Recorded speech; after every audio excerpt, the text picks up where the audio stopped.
இந்த மகா சிவராத்திரி இயற்கை நமக்கு கொடுத்திருக்கிற ஒரு மகத்தான அன்பளிப்பு.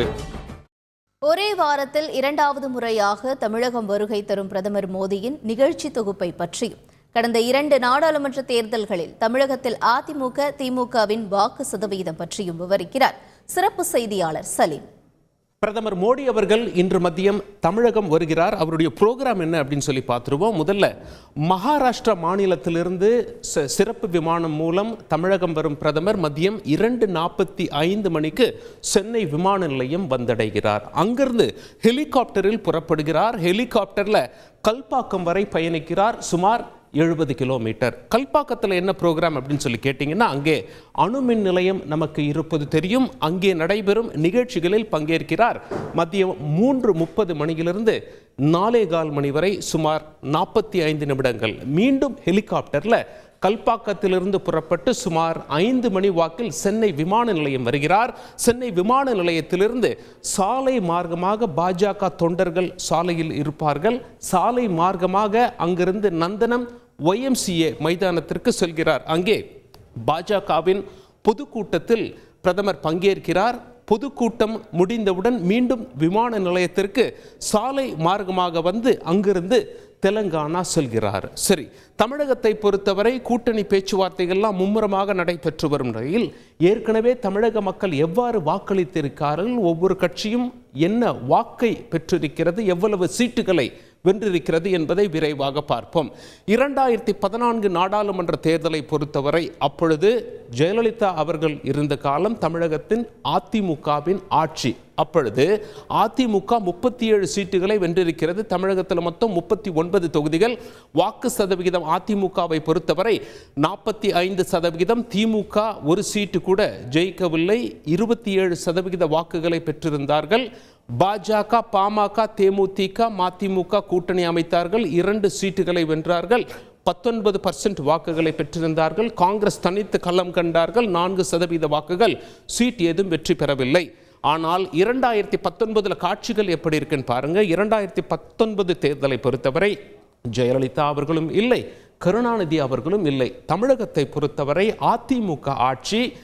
திமுக திரு ஸ்டாலின் தலைமையில் தேர்தலை சந்தித்தது, அபார வெற்றி பெற்றது. திமுக கூட்டணியில் காங்கிரஸ், விசிக, கம்யூனிஸ்ட் மற்றும் இதர கட்சிகள் இருக்கிறார்கள். 39 38 சீட்டுகளை வென்றிருந்தார்கள். வாக்கு சதவிகிதத்தை பாருங்கள், 53%. அபார வெற்றி பெற்றார்கள். திமுக கூட்டணியை பொறுத்தவரை தற்பொழுது எப்படி இருக்கும் என்று எடுத்துக்கொண்டால் அரசியல் வல்லுநர்கள் என்ன சொல்றாங்க, அந்த திமுக கூட்டணியில் ஒரு சலசலப்பு கிடையாது. அவங்க எந்த கட்சியெல்லாம் கூட்டணியில் இருந்ததோ அப்படியே தக்க வைத்திருக்கிறார்கள். ஒரு சில கட்சி ஒரு சீட்டாவது கூடுதலாக கொடுங்கன்னு கேட்டாங்களே தவிர பெரிதாக அங்கே விரிசல் ஏதும் ஏற்படவில்லை. சுமூகமாக கையாள்கிறார்கள். அது மட்டுமில்லை, அப்பொழுது திமுக இந்த வெற்றியை பெறும் பொழுது எதிர்கட்சியாக இருந்தது, தற்பொழுது ஆளும் கட்சியாக நிற்கிறது. அதனால் இந்த தேர்தல் திமுகவுக்கு மிக முக்கியமான தேர்தல்.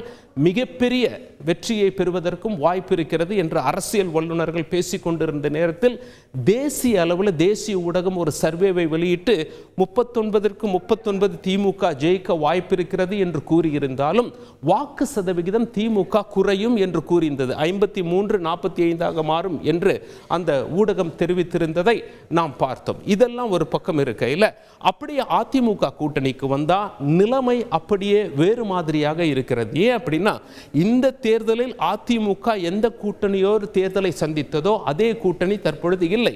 பாஜகவிடமிருந்து பிரிந்து வந்து விட்டார்கள். அப்பொழுது எல்லோரும் ஒன்றாக சேர்ந்திருக்கும் பொழுது ஒரு சீட்டில் ஜெயிச்சார்கள். 31 வாக்கு சதவீதமாக இருந்தது. ஆனால் தற்பொழுது அதிமுகவும் பாஜகவும் தனித்தனியாக பிரிந்து பாமகவையும் தேமுதிகவையும் தாங்கள் பக்கம் இழுக்க வேண்டும் என மும்முரமாக பேச்சுவார்த்தையில் ஈடுபட்டிருந்ததும் நமக்கு தெரியும். இவ்வாறு அதிமுக கூட்டணி பிரிந்து செயல்பட்டு வந்து கொண்டிருக்கும் இந்த நேரத்தில் ஆளும் கட்சியும் மாநிலத்தில் அவர்கள் கிடையாது.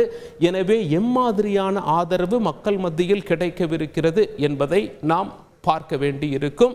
இந்த தேர்தலை பொறுத்தவரை 2019 காட்சிகள் இப்படி இருந்தது. அதே 2004 நாம் எடுத்துக்கொண்டால் இதே மாதிரி முழுமையாக மக்கள் திமுகவை ஆதரித்திருந்தார்கள். 39 திமுக ஜெயித்தார்கள்.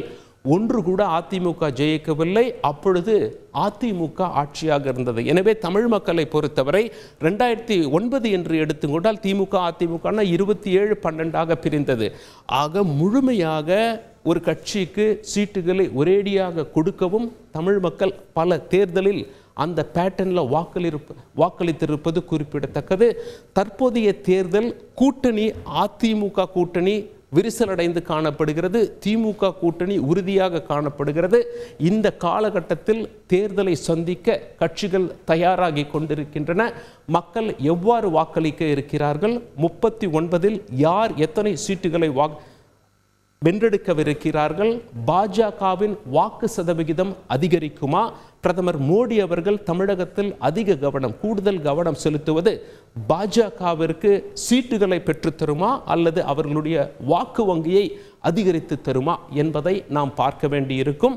பாஜகவிடமிருந்து அதிமுக விலகி நிற்பதால் அதிமுகவிற்கு மக்கள் மத்தியில் எம்மாதிரியான ஆதரவு கிடைக்கவிருக்கிறது என்பதையும் இந்த தேர்தல் நமக்கு சொல்லிவிடும்.